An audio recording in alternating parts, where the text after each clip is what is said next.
Una vez más nos encontramos en la clase de homilética, es una segunda parte, y esto es para ustedes que están estudiando el Instituto Bíblico Bautista. No lo vamos a poder ver en persona, pero quedamos de que les iba a poner algún video para que ustedes pudieran tener la clase.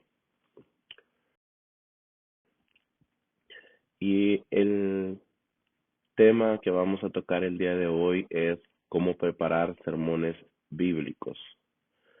Recordará usted que en la clase yo le he hablado a usted de que la preparación de un sermón tiene que ser centrado en la palabra de Dios, no puede ser algo que a mí se me ocurrió, no puede ser simplemente algo de lo que yo quiero hablar y que ahora voy a basarme en algunas citas bíblicas para reforzar mi punto de vista personal, sino que debe ser algo que esté centrado 100% en la palabra de nuestro Dios. Esa palabra que ha sido inspirada, que a través de su Santo Espíritu inspiró a hombres del pasado para que llevaran a cabo la escritura de cada libro, cada carta que hay en la Biblia. Y ahora la tenemos nosotros en un tomo completo, en un solo libro, pero fue escrita alrededor de miles de años, alrededor de distancias, de épocas, personajes diferentes, y aún con todo eso podemos ver usted y yo que esa palabra tiene una secuencia y una coherencia y todo es correcto en ella, dándonos a entender que el autor de esa palabra que conocemos como la Biblia, pues es Dios mismo inspirando a ciertas personas a través de los tiempos.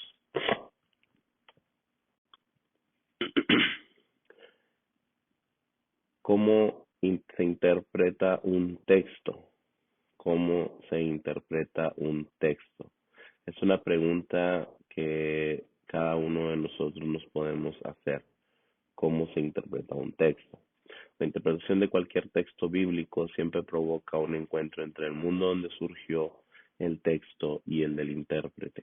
Cuando usted va a la palabra de Dios y usted lee alguna cita bíblica, algún texto, algún pasaje de la Biblia, algún capítulo de la Biblia, o quizá todo un libro de la Biblia o toda una carta, usted podrá ver y podrá tratar de entender qué fue lo que Dios habló en ese tiempo a esa persona en particular, qué fue lo que Dios habló en ese tiempo a ese grupo en particular, o qué era lo que Dios estaba hablando, diciendo o enseñando a aquellos cristianos del tiempo bíblico.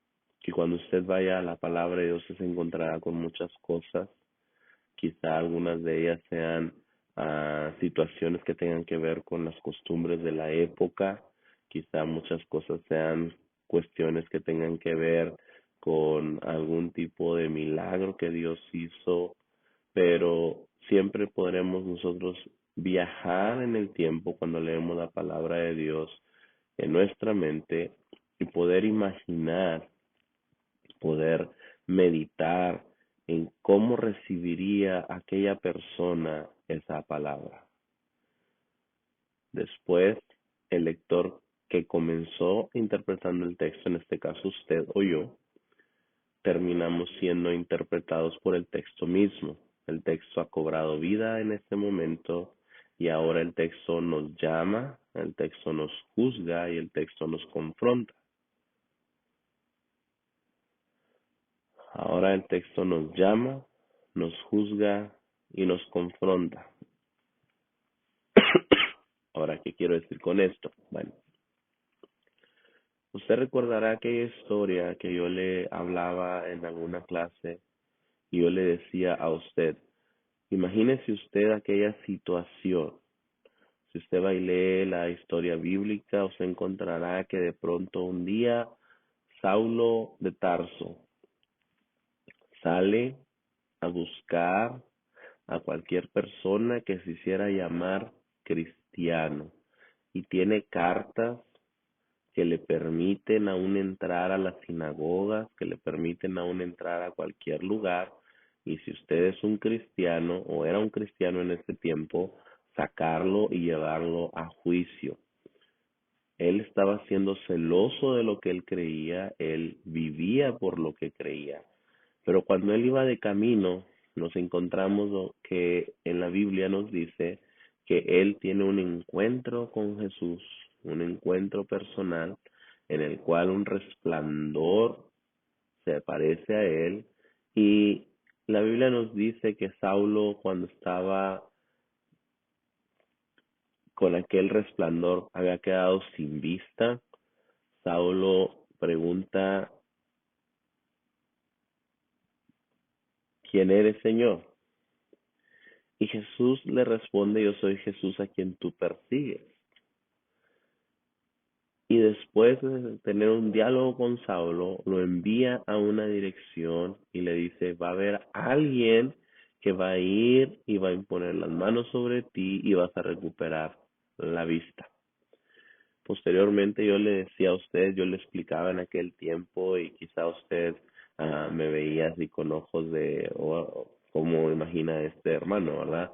Porque yo le decía: ahora imagínese usted aquel hombre de Dios, que Dios le habla y le dice: vas a ir a esta calle, vas a ir a esta dirección y vas a entrar en esta casa, y ahí hay una persona que está orando y que ha visto en una visión que tú entras, tú impones las manos sobre él y él recibe la vista, y esa persona es Saulo de Tarso. Y yo le decía: usted imagínese usted la expresión en el rostro de aquella persona en ese momento. Saulo de Tarso, el que perseguía a los cristianos, aquel que pues nos tenía miedo cualquier cristiano toparse con él en algún momento, porque sabía y entendía que esta persona lo podía llevar preso de ser necesario. Y ahora Dios le está diciendo a un hijo de Dios, a un cristiano: vas a ir y vas a encontrarte con esta persona y vas a hacer lo siguiente. ¿Se imagina de qué manera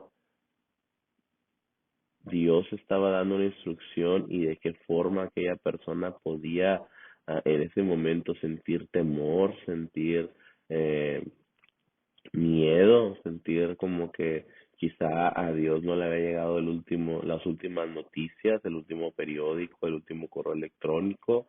Quizá Dios no sabía quién era Saulo de Tarso, pero recordemos que Dios todo lo sabe, Dios todo lo conoce, pero Dios es un Dios poderoso también. Y luego continuamos viendo la historia nosotros y vemos como aquel personaje llega hasta aquella dirección y entra, y aun cuando está rodeado con soldados romanos, aun cuando hay todo, él llega y le dice: hermano Saulo, el Señor que con quien hablaste en tu camino, él me ha enviado a ti el día de hoy. Y ahora Saulo recobra la vista, y Saulo llega a ser aquel grande evangelista, aquel gran apóstol que conocemos nosotros como Pablo, y aquel que le habló a reyes, aquel que le habló a principales, aquel que habló en lugares públicos donde quizá nadie no hubiera podido hablar. Sin embargo, Dios tuvo que hacer un cambio en su vida, Dios tuvo que tener un encuentro con él, y Dios hizo un cambio. Entonces, usted que me escucha, recuerde algo bien importante: Dios tiene poder, Dios hace cambios en las personas, y aun cuando nosotros no entendemos a veces las cosas, Dios siempre tiene un plan y un propósito. ¿Cómo habló la palabra de Dios en su tiempo aquel destinatario, y cómo nos habla el día de hoy la palabra a nosotros? La palabra nos llama a poder poner atención a algo. La palabra de Dios nos juzga y nos confronta con nuestro pecado, pero también nos da una salida al mismo. Así que yo le invito a que cuando usted lea la palabra de Dios, lo haga desde el punto de vista: Señor, ¿Qué quieres hablarme a mí el día de hoy? ¿Qué quieres hablarle a tus hijos cuando yo exponga esta palabra? No la interprete de una manera personal, no vaya y agarre un texto bíblico y trate de interpretarlo de alguna manera que usted quiera, sino que sea el Espíritu Santo de Dios el que le da a usted la interpretación. Interpretar la palabra de Dios, leer la palabra de Dios, nos debe confrontar a nosotros primero y luego a los demás también cuando nosotros la expongamos. Así que yo le invito a que lea la palabra de Dios desde la perspectiva de ver qué es lo que Dios quiere hablarle a usted, qué es lo que Dios quiere decirle a su propia vida.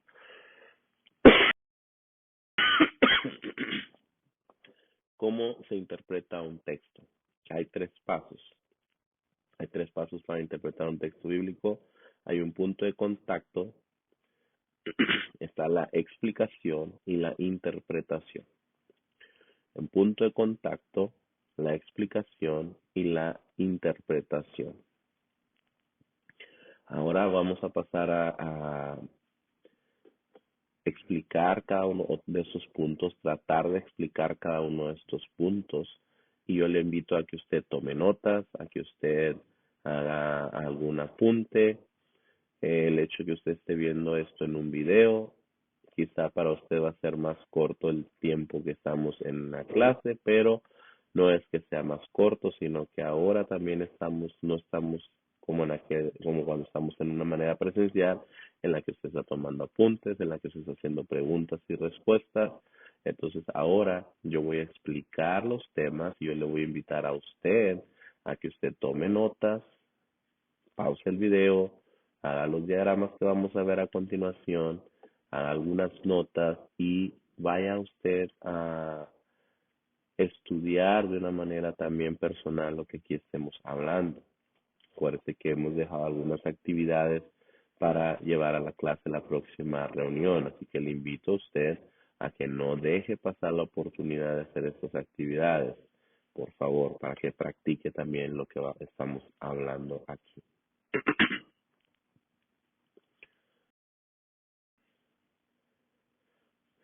El punto de contacto. Este es el punto donde nuestra experiencia personal se liga íntimamente con el texto. Su experiencia personal se liga con el texto que usted está leyendo y es donde el texto nos toca personalmente. Cada uno de nosotros, cada uno de nosotros hemos escuchado un gran número de sermones bíblicos, un gran número de predicadores. Y yo en la clase les estaba preguntando la sesión anterior, dígame quién es su predicador favorito, dígame quién es el que usted escucha en YouTube, dígame quién es el que usted escucha quizá en la radio, quizá en el internet. Y usted me daba nombres de predicadores, algunos de los cuales yo le decía yo no lo conozco, algunos cuales yo le decía, yo lo conozco, su forma de predicar es así, o de esta manera, o de aquella manera. Y usted tenía una serie de predicadores, y yo le decía, se va a dar cuenta usted a lo largo de esta materia que de pronto cuando usted está predicando, usted se encontrará hablando como aquella persona habla, como aquella persona predica. Se escuchará usted dando algunos puntos de vista, pero sonando muy similar o muy parecido a aquel que es su predicador favorito.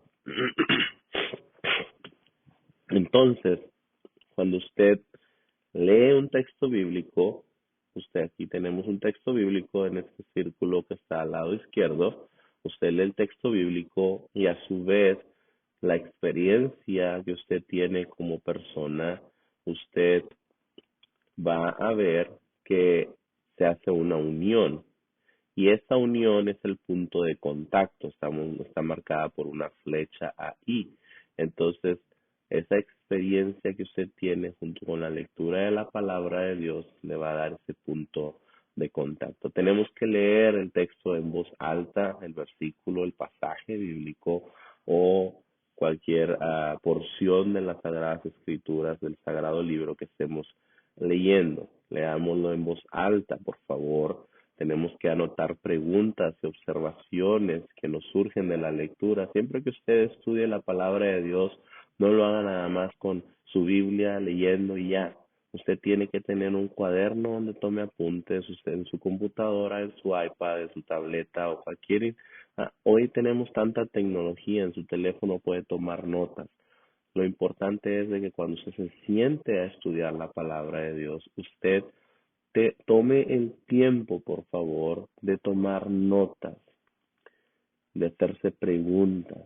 Preguntas como cuáles, preguntas como qué quiere decir este pasaje bíblico, a qué hace referencia, por qué menciona esto, para qué, cómo puedo yo entenderlo hoy, porque eso fue dado hace muchos años atrás, pero cómo puedo entender yo esto hoy, 2023.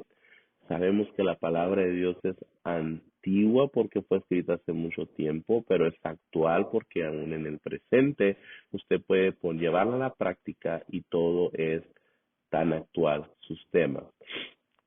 Debemos de anotar diferentes temas que nos surjan de la lectura bíblica, algún tema, algunos puntos importantes. Yo quiero que usted lea en su Biblia Lucas 15, 11, 31. Lucas 15, 11, 31. Déjeme lo busco.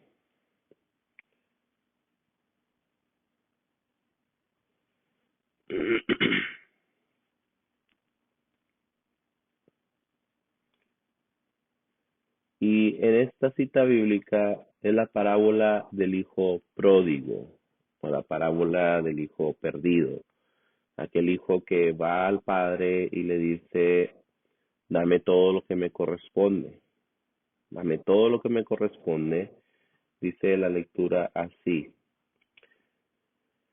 Un hombre tenía 2 hijos, continuó Jesús. El menor de ellos le dijo a su padre, papá, dame lo que me toca de la herencia, así que el padre repartió sus bienes entre los dos. Poco después el hijo menor juntó todo lo que tenía y se fue a un país lejano. Allí vivió desenfrenadamente y derrochó su herencia. Cuando ya lo había gastado todo, sobrevino una gran escasez en la región y él comenzó a pasar necesidad. Así que fue y consiguió empleo con un ciudadano de aquel país, quien lo mandó a sus campos a cuidar cerdos. Tanta hambre tenía que hubiera querido llenarse el estómago con la comida que daban a los cerdos, pero aún así nadie le daba nada. Por fin recapacitó y se dijo, ¿cuántos jornaleros de mi padre tienen comida de sobra y yo aquí muriéndome de hambre? Tengo que volver a mi padre y decirle, papá, he pecado contra el cielo y contra ti. Ya no merezco que se me llame tu hijo. Trátame como si fuera uno de tus jornaleros. Así que emprendió el viaje y se fue a su padre. Todavía estaba lejos cuando su padre lo vio y se compadeció de él. Saliendo, Salió corriendo a su encuentro, lo abrazó y lo besó. El joven le dijo, papá, he pecado contra el cielo y contra ti, ya no merezco que me llame tu hijo. Pero el padre ordenó a sus siervos, pronto, traigan a la mejor ropa para vestirlo, póngale también el anillo en el dedo y sandalias en los pies, traigan el ternero más gordo y mátenlo para celebrar un banquete, porque este hijo mío estaba muerto, pero ahora ha vuelto a la vida. Se había perdido, pero ya lo hemos encontrado, así que empezaron a hacer fiesta. Mientras tanto, el hijo mayor estaba en el campo al volver. Cuando se acercaba a la casa, oyó la música del baile. Entonces llamó a uno de los siervos y le preguntó, ¿qué pasa? Ha llegado tu hermano, le respondió, y tu papá ha matado el ternero más gordo porque ha recobrado a su hijo sano y salvo. Indignado, el hermano mayor se negó a entrar, así que su padre salió a suplicarle que lo hiciera. Pero él le contestó, fíjate cuántos años te he servido sin desobedecerte jamás tus órdenes, y ni un cabrito me has dado para celebrar una fiesta con mis amigos. Pero ahora llega este hijo tuyo, que ha despilfarrado tu fortuna con prostitutas, y tú mandas matar en su honor el ternero más gordo. Hijo mío, le dijo el padre, tú siempre estás conmigo y todo lo que tengo es tuyo. Esta palabra habla de una gran verdad. nos habla la historia de un hijo que en su momento se acerca al padre y le dice, padre, le voy a traducir mi manera de pensar de acuerdo a la historia que leímos y de acuerdo a las costumbres de aquel tiempo. Este hijo va y le dice al padre, dame lo que me corresponde. Este hijo que sabía que cuando un padre moría, él repartía sobre sus hijos varones toda la fortuna que tenía, todo lo que él tenía, propiedades, dinero, animales, todo era repartido. Pero hay algo aquí que tenemos que tener presente. El padre tenía que morir. Ahora, cuando este hijo llega y le dice, dame lo que me corresponde, o sea, herédamelo en vida. Sería lo mismo que llegar y decirle, ¿sabes qué, papá? Tú no me interesas, para mí ya estás muerto, yo quiero que me des mi dinero, que me des la parte que me corresponde como herencia y yo voy a hacer con ella lo que yo quiera. No quiero esperarme hasta que tú te mueras, yo quiero ya disfrutarlo ya en este momento. Ahora el hijo como hijo tenía todo lo que tenía el padre lo podía usar, él podía gastar dinero, él podía, mas sin embargo dice, quiero lo mío. Y después de esto que el padre le da la parte que le corresponde, le da la mitad de todo lo que tiene, dinero y demás, este hijo se va y se va muy lejos, se va tan lejos que el padre deja de tener contacto con él, no hay un contacto, no lo encuentra, no está ahí y él despilfarra todo con amigos, esos amigos que siempre están cuando hay dinero, esos amigos que siempre están cuando las cosas van bien, esos amigos que siempre están cuando hay salud, esos amigos que siempre están cuando todo es color de rosa. Pero llega un momento en que llega la escasez y la Biblia no nos habla de esos amigos, la Biblia no nos dice que esos amigos lo ayudaron, la Biblia no nos dice que esos amigos estuvieron presentes para ayudarle en ese momento. La Biblia lo que sí nos dice es de que él estaba tan necesitado que fue a trabajar como un hombre de campo, como alguien que tenía que trabajar para ganar que comer. Y aún dice que era tanta su hambre que quería comer aquella comida que le daban a los cerdos, a los animales, a los marranitos. Bueno, él quería comer esa comida, hasta esa comida se le hacía sabrosa porque su estómago estaba vacío. Y de pronto llega un momento en el que tiene una iluminación y dice, ¿cuántos jornaleros hay en la casa de mi padre disfrutando de los bienes que mi padre les da? No soy digno de ser llamado su hijo, voy a decirles a mi padre que me trate como uno de sus jornaleros, porque a uno de sus trabajadores está mejor que yo el día de hoy. Y cuando él se dirige a la casa, cuando él va hacia su casa, quizá meditando, quizá teniendo aquella dificultad, iré, le dirá a mi padre, qué me va a decir, qué va a pensar, cómo va a actuar mi padre. Nosotros vemos de que el padre lo ve a lo lejos que viene y cuando el padre lo ve a lo lejos, el padre se dirige hacia donde él está, hacia su encuentro y lo abraza y lo besa. ¿Y cuál sería la condición de aquel joven? Que la Biblia nos dice que manda a traer a sus siervos y se traigan el mejor vestido, traigan la mejor ropa. Quizá traduciéndolo al 2023, quizá el padre dijo, traigan el traje Armani que compré, traigan el traje de tal marca que está ahí, que yo tengo esperando para algún día cuando mi hijo volviera y hoy ha llegado ese día. Traigan el anillo de la familia y pónganlo en su dedo. Tráiganle zapatos porque ni siquiera zapatos trae. Oiga, ¿cómo lo trató la vida a este joven que venía descalzo, que venía sin joyas y que venía todo harapiento quizá? Bueno, el padre veía a su hijo y el padre abrazó a su hijo y el padre lo vistió nuevamente como su hijo. Y cuando el hijo decía, padre, mira, no merezco ser tu hijo, dice, cállate, cállate, cállate, cállate. Porque mi hijo que estaba muerto hoy ha resucitado. Y mandó traer un animal, el mejor becerro, hizo una barbacoa, hizo una carne asada, hizo un guiso de carne de res, bueno, había de todo ahí y estaba celebrando. Y su hermano que venía del campo del trabajo, de estar viendo las cosas que tenía su padre, pregunta qué es lo que está pasando. Y cuando le comentan, su hermano se enoja, se indigna, se frustra y está molesto y el padre sale a hablar con él. Y el padre le comenta la alegría del momento. El hijo menor viene herido por la vida y ahora tenemos la oportunidad de dar una restitución. Él tomó malas decisiones y ahora hay que restituirlo. Y el hijo se indigna, le dice, oye, yo estoy aquí, yo hago todo lo que tú me pides y ni siquiera un cabrito me has dado. No, y el becerro gordo lo matas para que fue y gastó todo tu dinero, toda tu fortuna.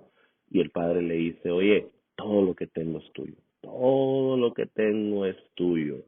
¿Cómo no te puedes alegrar con esta situación? ¿De qué manera vemos aquella palabra habló a su tiempo y cómo ahora la podemos expresar en nuestro tiempo?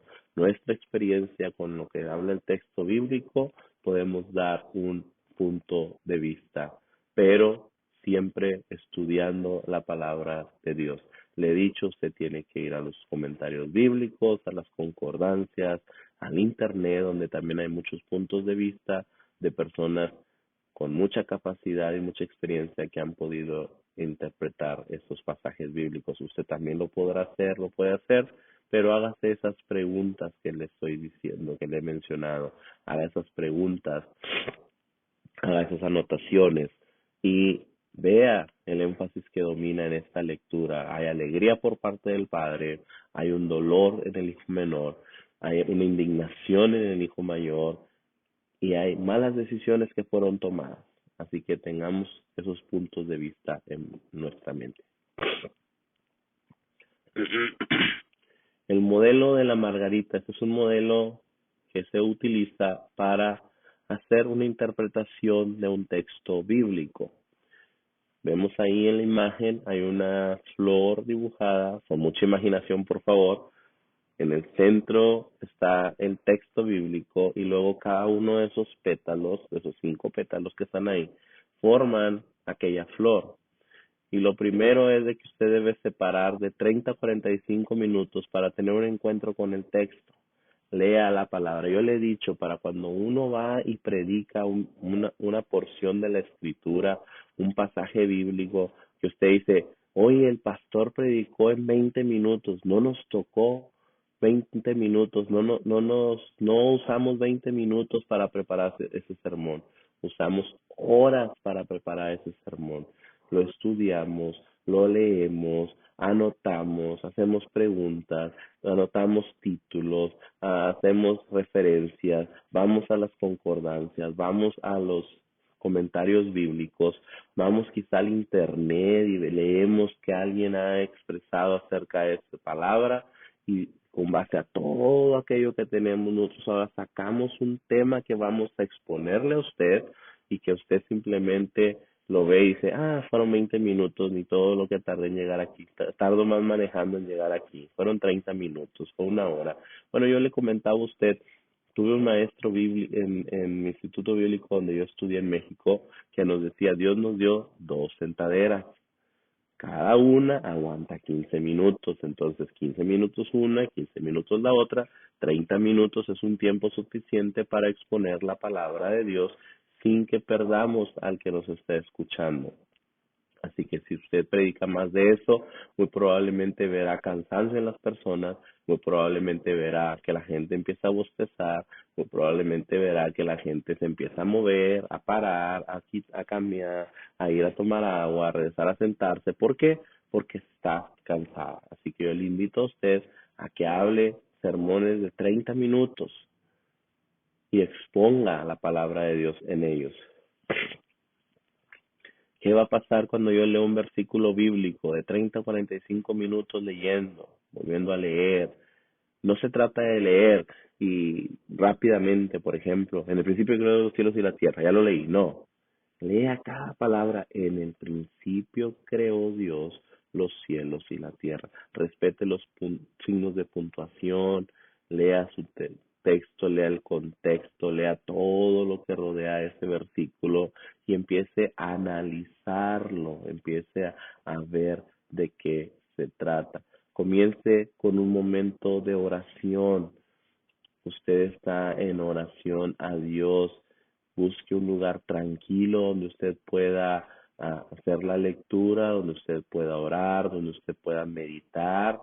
No tenga su teléfono a su lado, no tenga este aparatito, no agarre este teléfono y no vaya usted a ese teléfono y esté pendiente de cómo llegó una notificación de Facebook, déjame ver, llegó una notificación de, qué sé yo, cualquier red social que usted tenga. No, usted debe y tiene que tener concentración para meditar en la palabra de Dios, que nada lo distraiga de ser posible. Use su oficina, use su área personal donde usted pueda cerrar la puerta y pueda ponerse a leer, pueda ponerse a meditar en la palabra de Dios. Siempre use usted algo donde usted pueda estar tranquilo y sin distracciones. Lea el pasaje bíblico varias veces de ser posible en más de una versión diferente. Tome notas de las diferencias que encuentra entre una versión y otra. Hay diferencias significativas entre cada versión. Usted debe de tomar notas, leer en la versión diferente. Yo le decía a usted esa ocasión, encontramos esta frase en la versión Reina Valera 95, pero no la encontramos en la Reina Valera 60.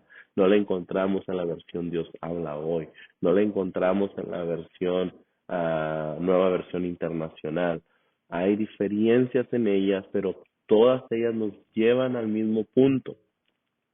Lo importante es tener varias citas, de ser posible, varias versiones diferentes y poder expresar de una manera más clara lo que Dios está hablando.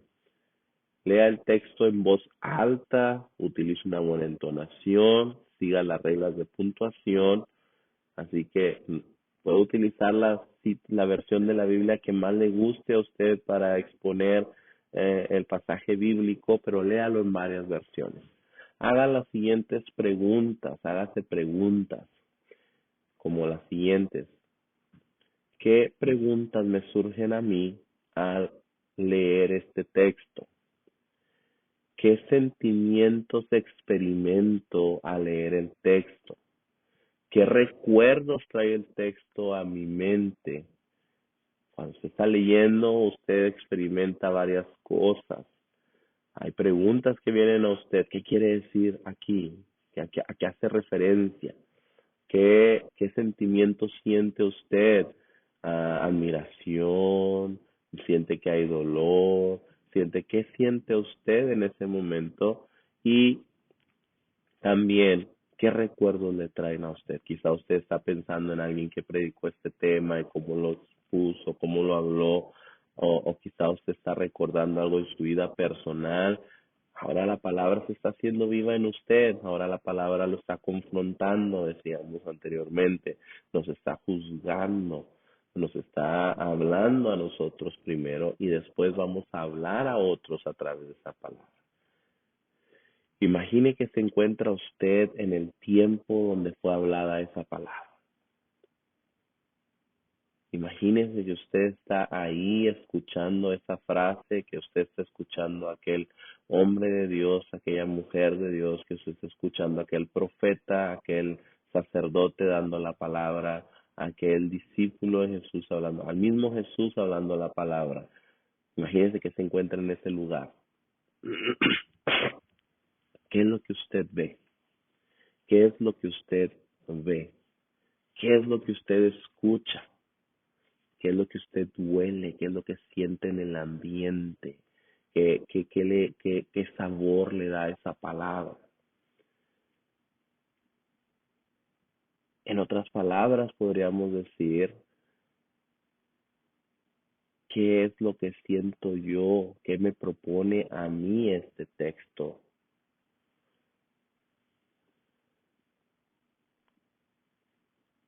ahora que usted ha pensado eso, ahora que usted ha imaginado todo eso, ahora que usted ha tenido el tiempo de hacer esas anotaciones, le dije, tiene que tener un lápiz, anotar, un teléfono, algo para anotar, de ser posible un iPad que no sea su teléfono, porque si no se va a distraer si alguien lo llama, que usted también pueda ver qué cambios ha ocurrido en su forma de ver el texto después de darle esa lectura, después de haber orado, meditado en él.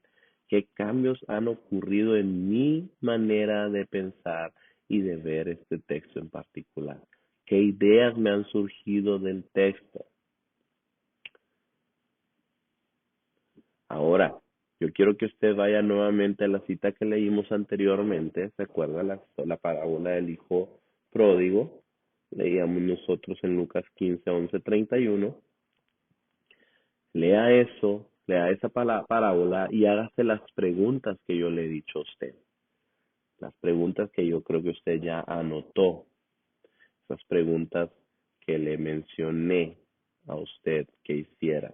¿Qué es lo que usted ve en ese escenario? Yo ya lo expuse de la manera en que yo lo veía. Ahora usted vaya, lea, escuche, saboree aquel tema, esté presente en ese momento y usted haga respuestas a esas preguntas, por favor. No se le olvide, es importante que usted y yo vayamos a esa palabra de Dios. La explicación es el momento donde el intérprete toma cierta distancia del texto. Aquí es donde recurrimos a fuentes secundarias, a concordancias, a diccionarios bíblicos, a comentarios, donde podemos estudiar el texto a mayor profundidad. Ahora el texto y la interpretación se separan, ya no están unidas, sino que ahora se han separado y en medio nos queda un espacio donde hay una explicación, donde vamos a aquellas concordancias, aquellos diccionarios y empezamos un estudio profundo de la palabra de Dios.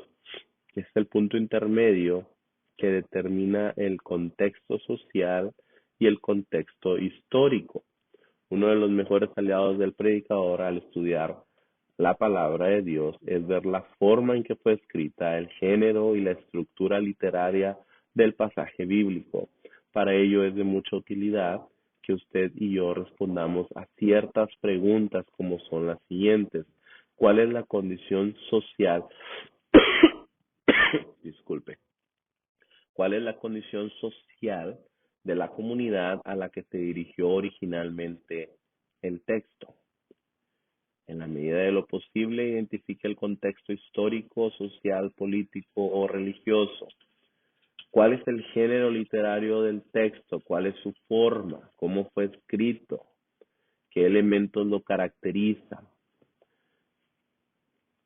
Otra pregunta que tenemos que hacernos es ¿qué palabras difíciles de entender contiene el texto? Siempre habrá alguna palabra que sea de difícil interpretación quizá para nosotros y tengamos que ir a algún diccionario y ver su significado. ¿Cuáles son los conceptos teológicos del texto? ¿Qué significado tiene ese concepto teológico? ¿Qué nos está hablando? Nos está hablando acerca del Padre, acerca del Hijo, acerca de la doctrina del Espíritu Santo, acerca de muchos temas teológicos. ¿Qué representa, perdón, no qué representa, qué respuesta encontramos en las preguntas que nos hemos hecho del texto? ¿Y qué elementos importantes de investigación hemos encontrado aquí?